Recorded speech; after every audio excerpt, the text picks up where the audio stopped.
All right, all right. Good morning, folks. Before I mute you all, say hello. Good morning. How's everybody doing today? Good morning, Rick. Good morning, Murad. How you doing, my man?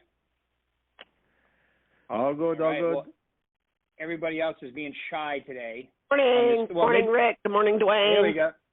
Tammy Franklin and Jim Franklin here. Hey, Tammy, Jim, how you doing? Good. It's good when your own people show up, Dwayne. This is a good sign. Whole speech about being late, so we were here. No, just you're right. announced No, I am. Absolutely. I'm gonna mute me now. All right, hold on one second. I'm going to mute everybody. I really appreciate it, Tammy. All right. Okay, so there we go. I muted everybody. Sorry, everybody, but it makes the recording so much better. All right, so I just want to say today we are very lucky on this lucky 13.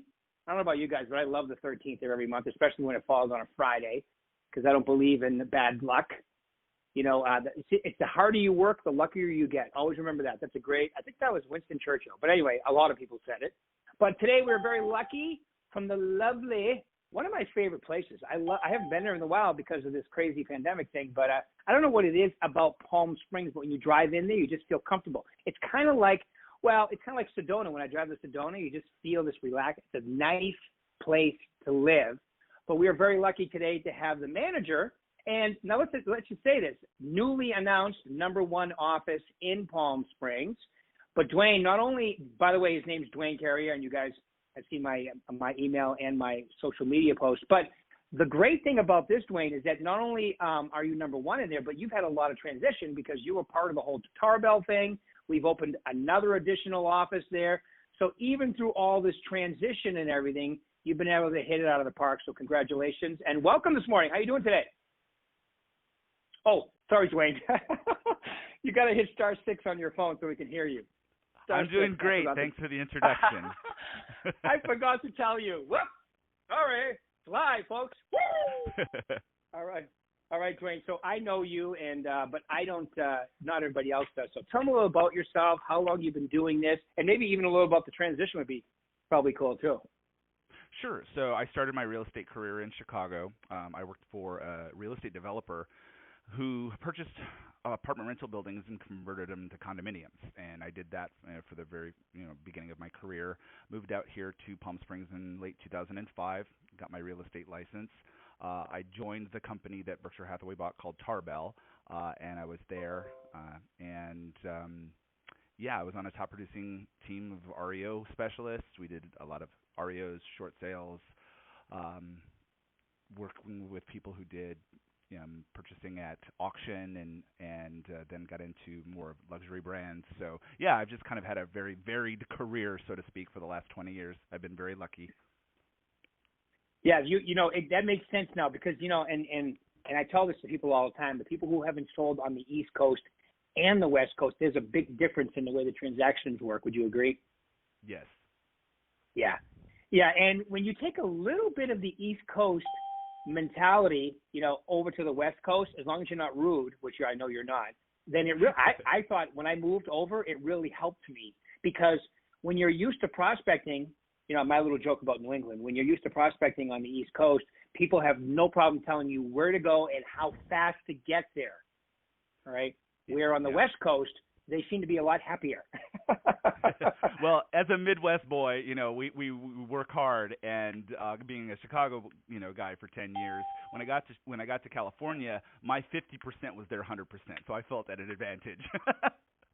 Yeah, that's exactly what I'm talking about. It's crazy, isn't it? Yeah.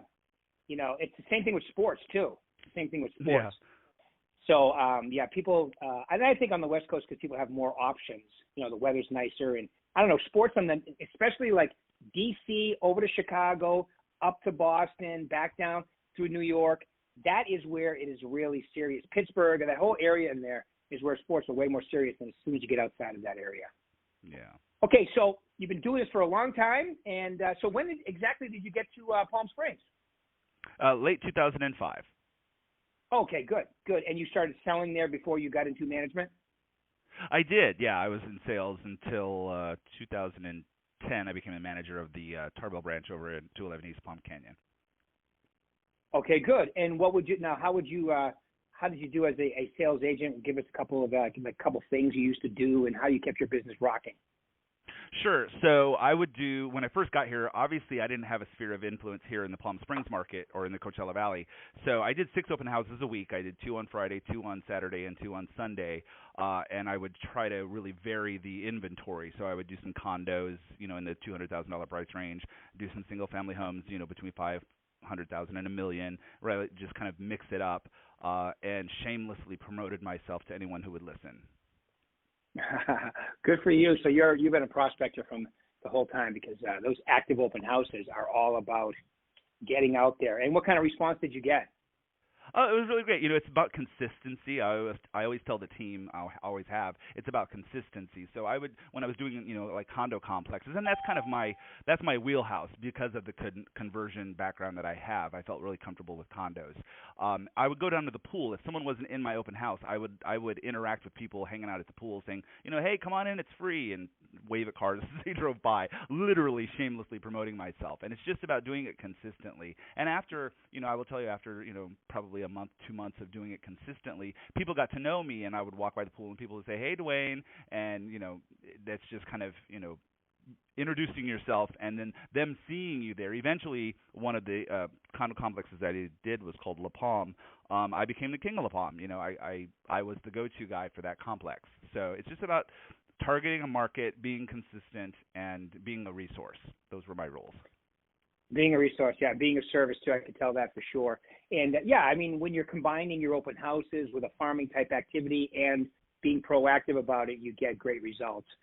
So you said 2000, so the market was, so you went through where the market was really moving to unbelievably crazy, to went into the basement, and then has come up back since then. So that's quite an interesting. It's really funny, absolutely. So it's really funny, Rick. So when I got here to California, you could think about selling your house and get multiple offers, and then we were lucky for a long time. And then when the market crashed, my mentality has always been to follow the money. And so I kind of identified, I have my finger on the pulse of the market. You have to in this business. So I saw what was happening, and so there was actually an REO agent, my mentor. His name is Charlie Stewart, and his phone was ringing off the hook. And I'm like, hey, do you need some help? I didn't know anything about REOs. It's not anything that I ever experienced in my lifetime, right? So he showed me the ropes from the beginning, doing BPOs and occupancy checks and accounts payable, accounts receivable, all these things that I hadn't as a retail realtor. I never had that experience, and so I learned from a very high producing REO agent and got involved, and we partnered up and ran a very successful $65 million, $70 million a year in sales business in REOs, and so I felt really fortunate to pay attention to the market, listen to the market. I'm not a big subscriber into the doom and gloom folks. To be honest with you, I made more money in the down cycle than I ever did in retail, right? So it's just paying attention to the market indicators, knowing your business in a holistic way. You can't look at it as just a lot of realtors, and I try to educate my team, are transactional, and they're working on the transaction in front of them. And my goal has always been, one deal leads to 5, whether it's a listing or a sale. I've got to be working 5 escrows deep. And if you look at the market that way, I have found that you're better prepared for whatever it throws at you, i.e. coronavirus. Yeah. And people don't realize it, but out of all the markets we're in, Palm Springs has been and maintained being the toughest of all the areas. California itself has been the toughest, but of the area, Orange County over to the desert where you are, they've definitely been. I mean, didn't they even at one point have a $1,000 fine if you don't have your mask on, and for a few days before they realized they really probably shouldn't do that? We have been very, very strictly managed as it relates to our PPEs, and I think for a long time we were doing really well, and Palm Springs still has, all things considered, a lower rate than our other Coachella Valley cities, in fact, and so they identified early on that we were a hot spot and made the decision to be aggressive, and so it has been tough, but I've been kind of just guiding everyone that this is our new normal right now, and we have to protect ourselves and protect others, but we can still continue to move forward, and that's, I think, what the city of Palm Springs has done. So I commend everybody involved. Good. Yeah, good. Gotta love it. Yeah, I mean, it's a terrible situation. And let's face it, your numbers are back to at or over. Not just you, because you guys are over, but I'm talking about the MLS. The MLS is back to the same basic pace or a little higher than it was prior to the pandemic even starting. So I think everybody's gotten used to it, basically. Yeah, there's pent-up demand, and when the first thing I do when I get in the office every morning is get in the MLS and look at the numbers. And consistently, what you see is there's a healthy amount of new inventory versus pending solds, and that's really, for me, a strong indicator of how healthy the market is. So as you see, I mean, my office by far and away is above last year at this time. Even this, I'm celebrating tomorrow at our office meeting our success in first half of 2020. Given everything that's happened, we are overperforming by double digits. So, I mean, like I said, I feel pretty lucky in that. But the market itself here in Palm Springs, today is very strong. There's pent up buyer demand and just not enough inventory. Yeah, I'm glad you said that about the MLS, because I agree with you. It's a healthy market, but here's the thing too, and you guys are way ahead. Now, think about this. You're way ahead. We've had a pandemic. You've merged two offices there. You've opened up a little satellite office, okay? And this is my favorite part too, Dwayne. I don't know if I've ever told you this, but Tarbell is a great company, but talk about two opposites, because when you put the two offices together, Tarbell had a lot of new people. You guys trained them and so forth, and we have almost all experience. So bringing those two together, I think, has really made everything work together, even though I think it was a little challenging at first. Would you agree? Oh, definitely, definitely some challenges. It was a cultural shift, and I'm a trooper, so I embraced the change, and I think anyone who's successful in this life, not just this business, has to be adaptable. I learned a great deal at Berkshire Hathaway, and I was proud of what we created at Tarbell, and I am very proud to bring and merge those cultures, because I think both have great benefits for the sales executive. Yeah, good. You remember my saying when I went around? Not everybody liked it, but everybody laughs now. And Gordon being one of them, I would say, Tarbell was swell, but now you slay with Cabernet. Exactly. Gordon goes, don't ever say that again. I go, come on, dude, it's a joke. Relax. All right, so no, but it's really true. It's been interesting too, and it's been a lot of growth for all of us. And think about it now; it's been just about a little over a year, and what you just said is, way ahead of last year's pace. Of course, there's a few more people, but at the same time, merged a bunch of offices, and mentioned the satellite branch too, because that looks like it's. The day I went, I think it was right at we were having the awards, so it was closed, and I just got to peek in the window, so I didn't actually walk inside, but it looks beautiful. But tell me a little about that success and your opinion about why that's happening and what agents are doing in your office to have that happen. Sure. So, that downtown space, for anyone who's in the Palm Springs area, please stop by. It's stunning. Gordon put a lot of thought and care into opening that retail space. And what's great is I'll go to there on a Sunday, and there are 10, 15 people standing outside looking in the window at the sales board or the for sale flyers that we have. And I can't take really any credit for the success. I'm a part of it. It takes all of us together doing this. And what I commend about the guys working downtown is, and they're doing it now, the people I should say. They care about this town. They care about the people in it. They care about their profession. So everyone takes it very seriously. And so they continued to work. And one of the things that we did in the beginning of this was to encourage everyone to reach out, not as realtors, but as fellow human beings. Reach out to the people in your sphere of influence. Make sure they're okay.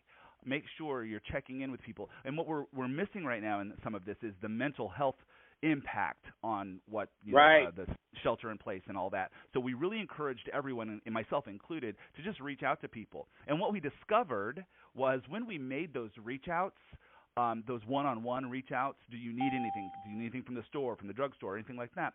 It translated into a conversation, and without us doing it, it turned into a real estate conversation. And what we discovered were a lot of people were, at the shelter in place revealed a lot about your home. right? And how you live there and where you live. So it translated into this other conversation, and well, lo and behold, I need a bigger place, or I need a different location. And so it turned into listings, it turned into sales. And in addition, for our higher end market, for example, Louise Hampton team sold the highest price sale this year, and the third highest price sale ever in Palm Springs during the pandemic. What's really interesting is it allowed us in the higher end market to, one of the rules from California Association of Realtors is that they must see the property online, they have to take a virtual tour, and they have to show that they're qualified before they actually have an in-person showing, right? Well, talk about qualifying buyers prior to showing.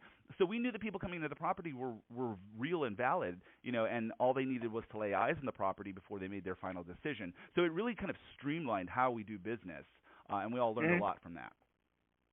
And what's really interesting is ultimately, and this is what I tell agents, and I agree with you 100%, is you're supposed to know that anyway. Your fiduciary responsibility as a realtor is to not take anybody in a house unless you are 100% sure they qualify to buy it.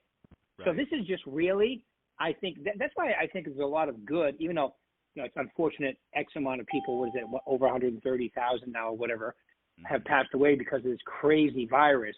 But at the same time, I think it's going to tighten up our business, and I think it's going to, make people like I tell people, there's never been a better time to get a buyer-broker agreement signed than now because of all the extra things you've got to do. And I would just tell people, you have to hire me. How do I work with you? Hire me. That's what you do. And I'm going to send you the necessary forms and explain them and so forth. So I think it's a really good time to really tighten up your business to make you more professional. Because I think when you ask people to do that, they know you're serious. Right? And I think that is a tremendous way to do it. Your thoughts on that? Yeah, well, I think it's true in this industry or any industry, really. You go through the motions at some point, right? I'm kind of I don't want to say a zombie, but you're walking through, you're going through the motions, and there's no challenge inevitably, right? So what this did was challenge us. And what happens when you're challenged? You grow. What happens when you face adversity? You overcome it, you grow. And I think that's what this experience has taught most of us is, oh my gosh, I need to step up my game. And I see a lot of agents doing that. And conversely, Rick, let's be honest, I think there were people who were going through the motions who weren't very successful, and they had to come to the realization, this isn't for me. I don't have the fortitude to do this. And we've seen a lot of those people kind of say, okay, I'm going to retire now. And I think this is an eye-opener, this experience has been for a lot of us, that we've got to do better. We have to know our market. We have to know our buyers. We have to know our sellers. We have to have those relationships because at the end of the day, that's what this business is about. And so I think it's really caused people to focus on that. I agree. And I also think it's going to shake up the market a little bit too, because if I live in LA County or San Diego and I'm a baby boomer and I've been there 20, 30 years now and I paid $35,000, $40,000 for my house and it's worth $750,000 to $1 million.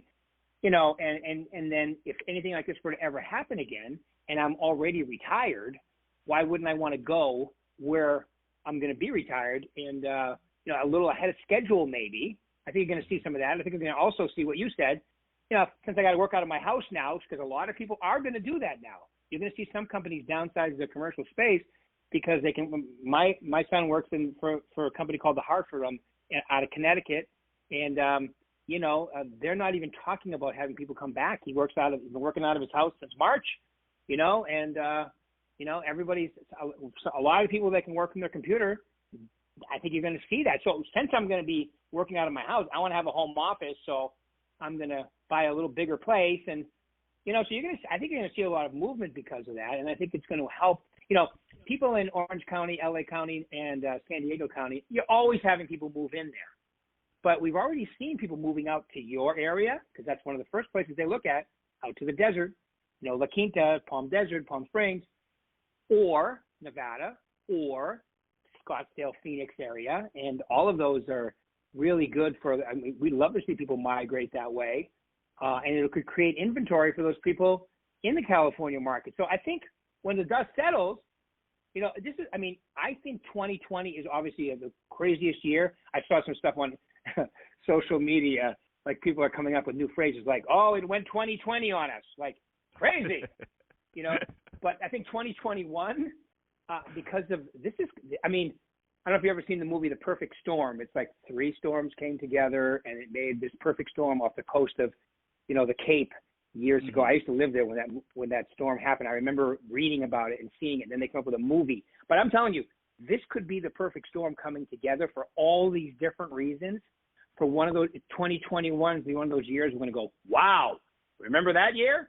But I think it's going to continue a while, unlike 2007, because lending's different, interest rates are incredible. There's so many different reasons why that it won't be a turn and burn type year. It'll be the beginning of something, I think. So I think we're in for a really good run here. What do you think about that?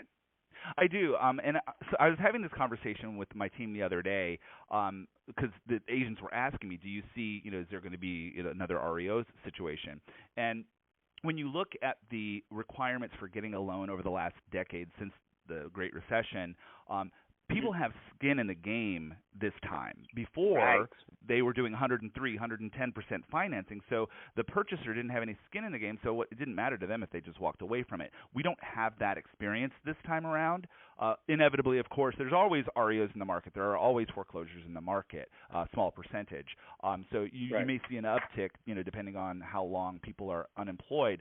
But for the most part, we're not going to see that giant wave that we saw before, in my opinion, just because people have skin in the game and property values have maintained that. Those two, like you talk about the perfect storm, people lose their job, property values, plummet, and it makes more sense for them to walk away. That's not the case right now. You can't walk away from a property when you have equity, Yeah. You could walk away from it, but you'd be crazy. That's what I keep telling even in Vegas where, the unemployment rate nationally is 11%, and it's almost, I think it's like 23% in Nevada because of the casinos and so many people. So some people may have to sell their homes, okay, but that's not bad for us. It's unfortunate why some people have to move sometimes, but it's still our job to help them, right? And I agree with you. Now, anybody who has never seen the movie The Big Short ought to see that movie, so you know exactly what Dwayne's describing right there, because it's required watching here.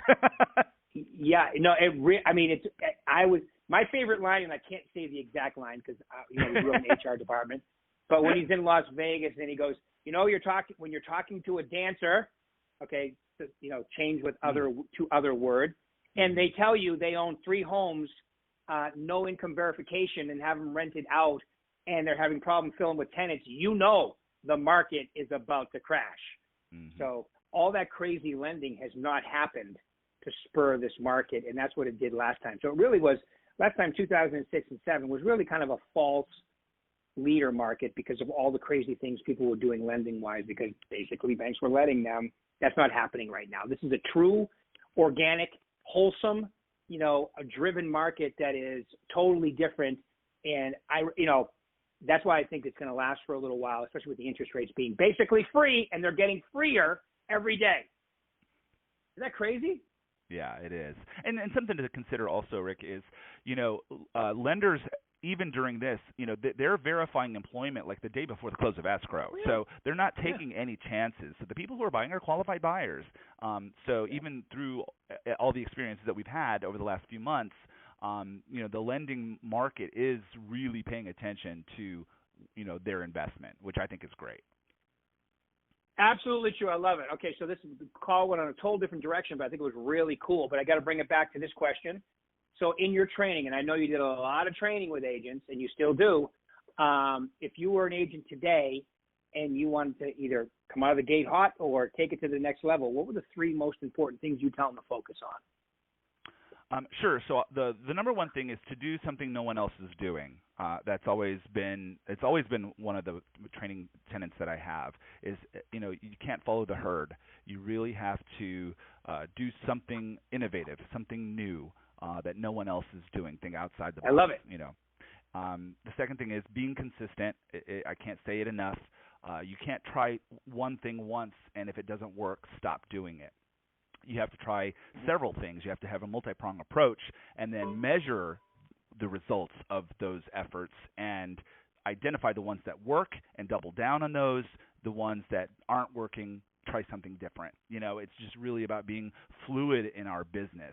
And then the third most important thing, and this is true in any market, you've got to know our business. And it's not just about real estate. It's inventory. It's knowing the lending market, knowing you've got to be informed about every aspect of our business. And just knowing the inventory, knowing the lending rules, just be knowledgeable about your profession. Be the subject matter expert. That's it.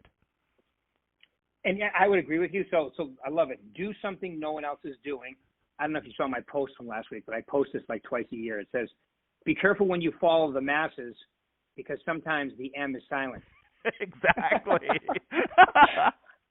I stole that from a friend of mine from, what was she? She's from Minnesota like 2 years ago. And I still post. Every time I post it, I get good comments. But, okay, so do something else no one else is doing. I love that.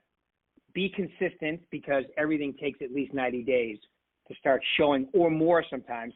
And then know the business. And like you were talking about open houses earlier, I think it starts when they walk in. If they look at you, if they listen to you, if they feel like they would be number one with you because you ask a lot of questions, you repeat, you approve, you ask, and they feel that you know the business better than them, they want to use you. Mm-hmm. Right? So I think that's so important to be the most educated person in the room about real estate because you should be because it's your job.